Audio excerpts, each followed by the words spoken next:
Ever wonder why some people attract success like magnets? They've mastered a powerful psychological trick, acting as if they've already achieved their dreams. Meanwhile, you grind, you wait, you second-guess, and the life you crave slips further out of reach. Why does it burn so deeply when you see others rising while you feel stuck? Why does it tear at your confidence when you realize hard work alone isn't enough? The uncomfortable truth is this: success doesn't come to those who wait to be ready. It comes to those who decide they already are. You don't get what you deserve. You get what you believe yourself worthy of long before there's any proof. Today we're pulling back the curtain on the hidden power of identity, the silent force that's been shaping your reality without you even realizing it. If you're ready to stop pursing failure and start living like it's already yours, stay locked in, because what you're about to learn could change everything. Why do we so often fall short of our own expectations, clinging to the safety of the familiar rather than reaching for our dreams? It's a conundrum that has puzzled philosophers and psychologists alike. But what if the secret to success is simpler than we think, embedded not in the actions we take, but in the persona we embody each day? This concept isn't a modern-day self-help. It's rooted in the age-old wisdom of Stoic philosophy, which teaches us to create our reality through the power of perception. Let's explore this intriguing idea of positive pretending. It's a practice where you step into the shoes of your future self, the successful, confident, accomplished version of you, Carl. Carl Jung once remarked, "Until you make the unconscious conscious, it will direct your life and you will call it fate." This aligns seamlessly with our concept. By consciously acting as if you have already achieved your goals, you begin to elevate your subconscious expectations of yourself. Aristotle taught that we are what we repeatedly do, implying that excellence then is not an act, but a habit. When you adopt the daily habits of your successful future self, you're not pretending. In the superficial sense, you're training your psyche to internalize these success habits as your new norm. Your mind gradually stops seeing your actions as acts of pretense and starts recognizing them as reflections of your true self. Plato discussed the importance of shaping one's destiny through rigorous self-discipline and understanding of the self in the context of positive pretending. This could be seen as the discipline to remain consistent in your new role. It's about maintaining the belief in your transformed identity, even when external successes have yet to materialize. Nature's philosophy encourages the embrace of one's life with all its challenges, asserting that becoming who we truly are involves much struggle and reinterpretation of our own stories through the lens of positive pretending. This struggle is internal. It involves battling against our old narratives of limitation and inadequacy and affirming I am capable and I am deserving of success. Moreover, when you embody this mindset, you're not merely waiting for external validation, you're creating it from within. This doesn't just change how you view yourself, it fundamentally alters how you interact with the world. Your interactions, your work, and your relationships begin to reflect this new empowered identity. This shift is profound, for, as Socrates might suggest, the key to wisdom is knowing oneself, and through positive pretending, you come to know the more capable version of yourself. Remember, the journey of embodying your future, successful self is not about deception, it's about transformation. It's about aligning your external actions with or internal potential, and in doing so, transforming the potential into reality. Every step you take as your future self consolidates the belief in your new identity, fortifying your path to success. With every act, every decision, every interaction, most people spend their lives waiting for a sign. A moment when they finally feel ready, confident, capable. But what if the sign you're waiting for isn't coming? What if you are the sign? You see, change doesn't happen when the world validates you. It happens when you decide to step into the future you want right here, right now, long before anyone else can see it. The Stoics understood this deeply. Marcus Aurelius once wrote, "The soul becomes dyed with the color of its thoughts." If you think small, you live small, but if you start thinking, walking, and speaking like the person you dream of becoming, your very soul begins to reshape itself. Say you want to be the best in your field, not just competent, but truly respected. influential? How would you walk into a room? How would you greet your colleagues? How would you speak during meetings? Would you shrink yourself to fit the old version of you? Or would you carry yourself like someone who belongs at the top? You wouldn't hesitate, you wouldn't second guess every move. You'd own the space, you'd speak with clarity and move with purpose. You wouldn't need anyone to hand you a crown, you'd wear it invisibly.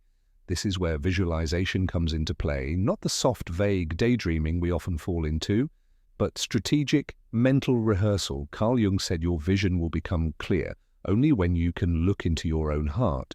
Visualization isn't about magic, it's about clarity. It's about repeatedly reminding your subconscious who you are becoming until your nervous system responds like it's already fact. Think about it: before an athlete wins a gold medal, before an artist paints a masterpiece, before a leader inspires millions, it happens first in the mind.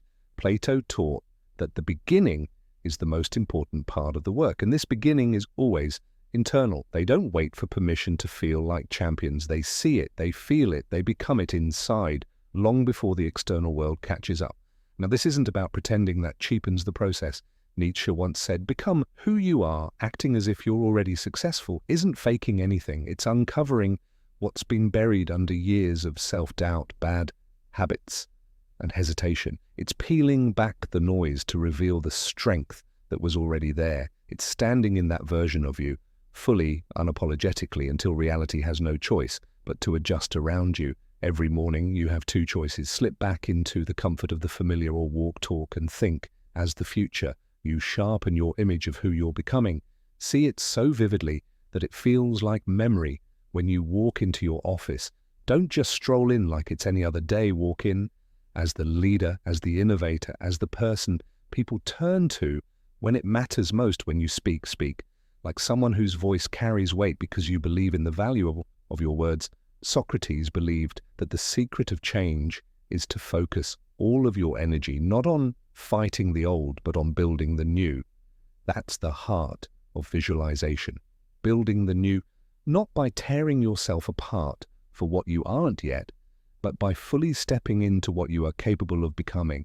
And here's where it gets powerful. Your subconscious mind doesn't know the difference between a vividly imagined reality and a real one. It responds to emotion, belief, and repetition. That's why when you dress sharper, stand taller, and speak more decisively, your brain wires itself to match those behaviors. It's not an act, it's a rewiring, a reconditioning of your very identity. No one will hand you permission slips to become great. No moment will feel perfect enough to start. The only permission you need is the one you give yourself. Today, visualization isn't just a tool for the dreamers, it's the blueprint for the doers. The people who dared to see themselves as more before anyone else could start now. See it, speak it, walk it. Let your life catch up to the vision you hold so vividly in your mind. And remember, the world will mirror the way you see yourself far more often than you think every day, without even realizing it. We cast spells on ourselves, not with wands or magic, but with words. The things you tell yourself over and over carve deep paths into your mind. If you tell yourself you're slow, unlucky, unworthy, your mind, loyal to a fault, believes you. It obeys your commands without question. This isn't just motivational talk. It's hardwired psychology. Carl Jung warned words are animals alive with a will of their own left unchecked. Your words? Quiet. You train your subconscious to either lift you up or chain you down. If you keep saying, I'm bad at this, what happens? Your brain nods, adjusts, and make sure you stay bad at it because you've given it an order. But shift the language slightly. I must during this, or I'm getting stronger every day. And suddenly your mind leans forward instead of shrinking back. In tiny changes in language, tiny ripples in thought, but over time they carve out an entirely different future. The Stoics knew this power intimately. Epictetus taught, it's not things themselves that disturb us, but our judgments about them. Language is how we shape those judgments. It's the filter between raw experience and how we choose to understand. If you describe every obstacle as a disaster, life feels overwhelming, but if you describe the same obstacle as a training ground, it transforms into something empowering, a forge instead of a graveyard. Plato believed that the soul is moved by the words it hears. If your inner dialogue is constantly filled with doubt and limitation, your soul starts shrinking, hiding, retreating. But when you flood your self-talk with strength, patience, and purpose, the soul expands, it stands taller, it fights harder, it reaches for more words. Don't just describe reality. We ate it. Aristotle said we are what we repeatedly do, but we also are what we repeatedly say. Your nervous system tunes itself to the stories you tell. Say you're overwhelmed enough times, and overwhelm becomes your default state. Say you're evolving and growing even in the middle of chaos, and growth becomes your default identity.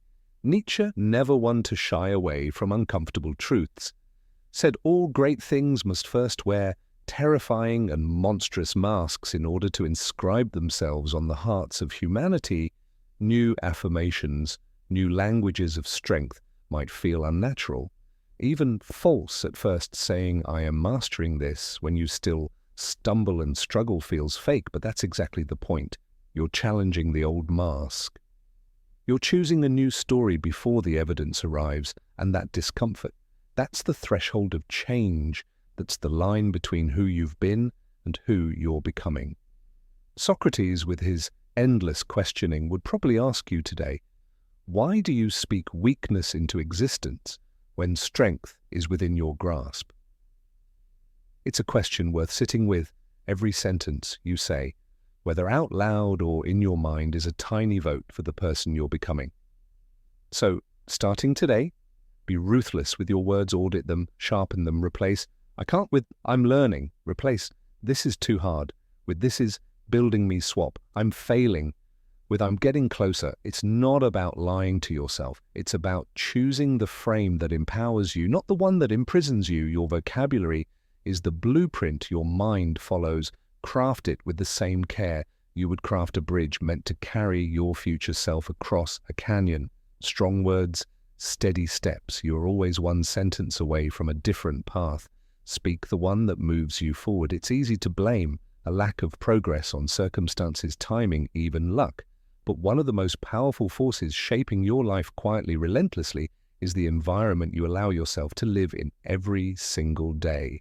And the harsh truth, if you're surrounded by chaos, clutter, noise, and negativity, you're not just struggling against the world, you're fighting your own surroundings every time you try to rise higher. The Stoics taught that while we cannot control external events, we can control our response to them, and that includes crafting the spaces we choose to inhabit. Marcus Aurelius once wrote, "The soul becomes dyed with the color of its thoughts," but your thoughts, more often than you realize, are dyed by your environment. First, walk into a space that's disorganized and suffocating, and your mind mirrors that energy. Walk into a space, it's clean, sharp, and purposeful, and suddenly you stand taller, breathe deeper, think clearer. It's not magic, it's architecture for your mind. Take a real, honest look around you right now.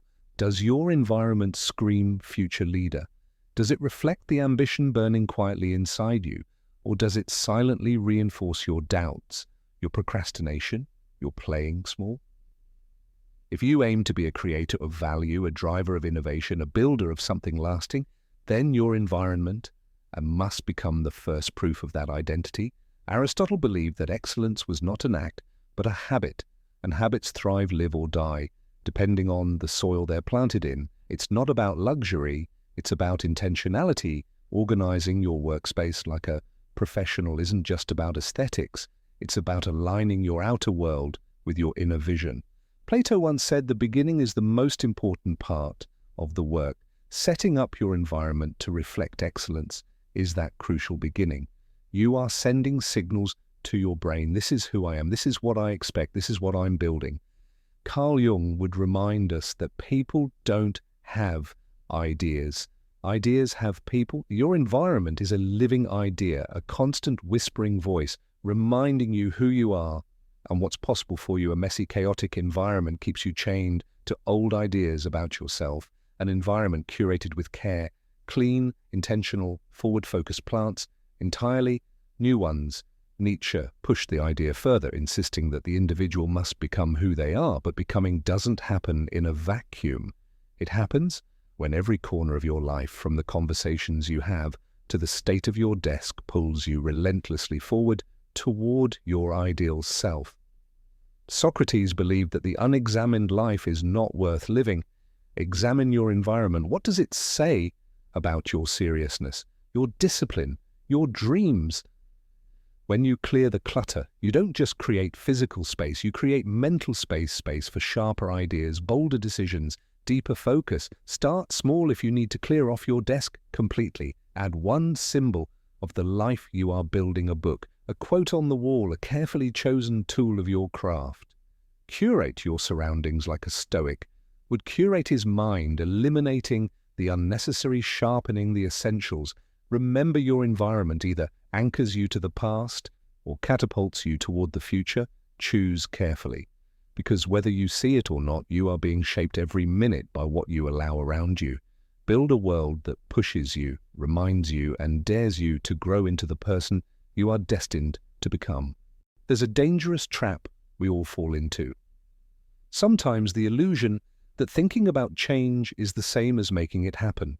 We read the books, we talk about our dreams, we even plan them out in neat little journals, but somewhere between intention and execution, the momentum dies and the future we want, it stays locked behind the door we never bothered to open.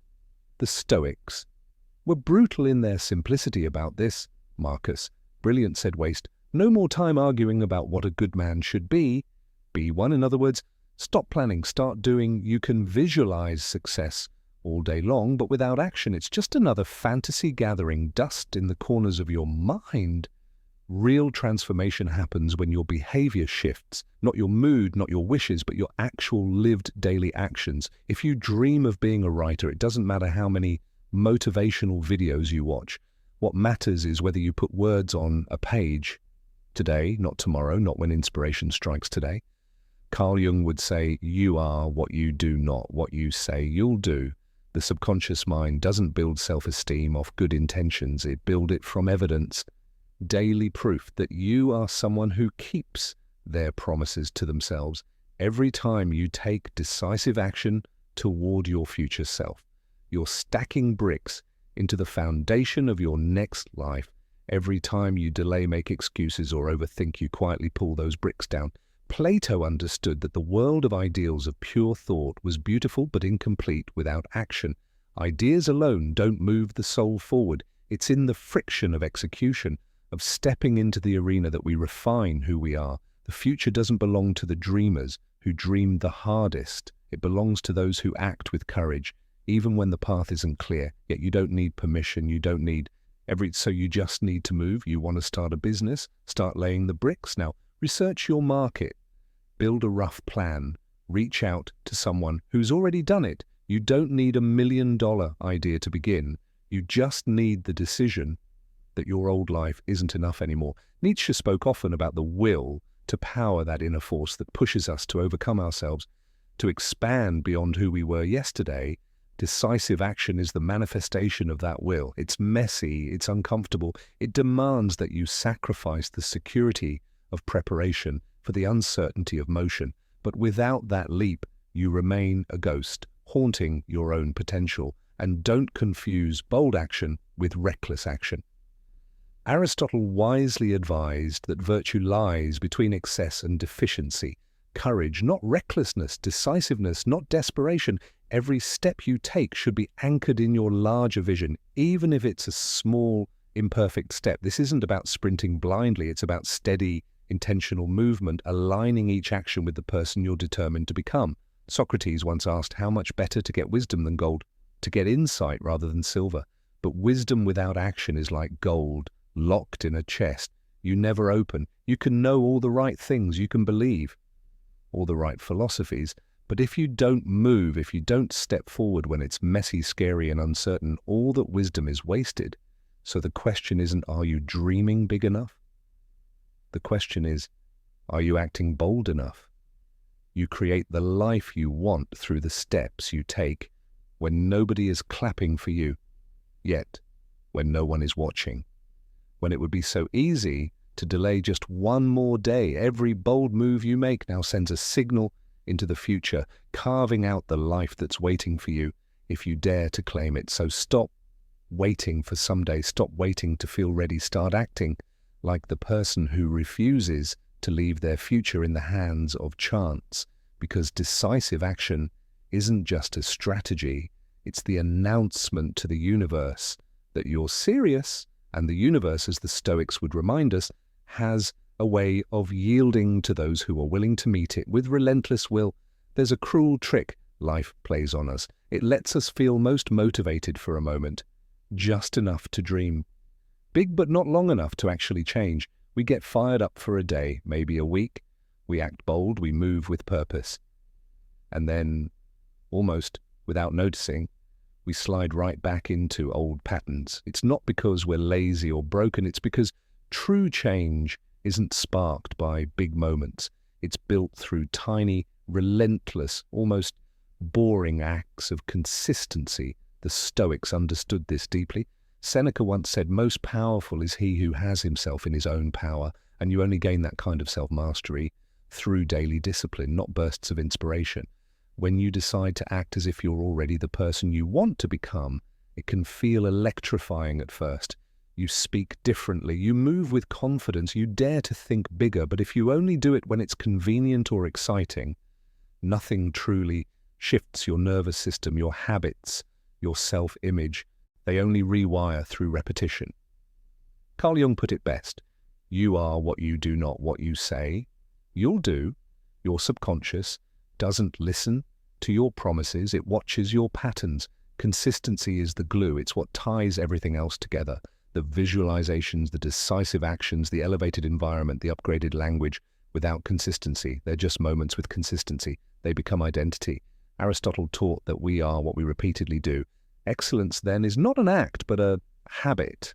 Every morning when you wake up, the world asks you one silent question: who are you today? And every action you take is your answer. It's not about grand gestures, it's about waking up and asking yourself, what would the future me do today? And then doing it even if it's uncomfortable, especially if it's uncomfortable. Plato believed that the discipline of habit was one of the highest forms of self-education. In his view, real power came from aligning your daily behavior with higher ideals, not once in a while, but continuously. When you build the muscle of consistency, you stop needing motivation to get moving. You just move. You stop negotiating with yourself every morning about whether you feel like it. You just act in accordance with the identity you've chosen. Nietzsche once said, "He who has a why to live can bear almost any. How your why, the person you are becoming, fuels the discipline to show up daily even when you're tired, discouraged, or doubting." Because consistency isn't about perfection, it's about stubbornly refusing to abandon your future for the comfort of today. Think of a stonecutter hammering at a rock. Maybe nothing happens for the first 100 strikes, no cracks, no visible progress. But on the 101st blow, the rock splits open. It wasn't that one strike that did it. It was all the strikes that came before, patiently, persistently stacking pressure against the impossible. Socrates would have asked, are you willing to do the small, unseen work that greatness demands? Because that's what real consistency looks like, showing up when no one is watching, practicing. When there's no immediate reward, investing in yourself when the results are invisible. Each small choice, writing the page, hitting the gym, organizing your workspace, choosing your words, carefully stacks up like layers of armor around your new identity, and over time, something incredible happens. It's not just effort anymore, it's who you are. The world rewards the persistent, not the perfect. The future belongs to those who choose day after day to act in alignment with the life they want, even when it's easier to slip back into old habits. Consistency isn't sexy, it's not always exciting, but it's how you turn potential into proof. So every day before you rush into the noise of life, take one moment, ask yourself, what would the future me do today? Then honor that answer, no matter how small, no matter how hard, because if you win enough of those tiny battles, you wake up one morning and realize you're no longer acting. You've become the person you were always meant to be. Every small step you take, every decision to act in alignment with your future self is a quiet revolution. It's the invisible work that builds an unstoppable life. Remember, you're not waiting for transformation, you're living it with every choice you make. Stay relentless, stay intentional, and trust that the path you're carving even when unseen, is leading exactly where you were always meant to go. Thanks for being a part of Stoic Journal, where wisdom meets action. If you're ready to keep building that unshakable foundation, there's another video waiting for you right here. See you in the next one.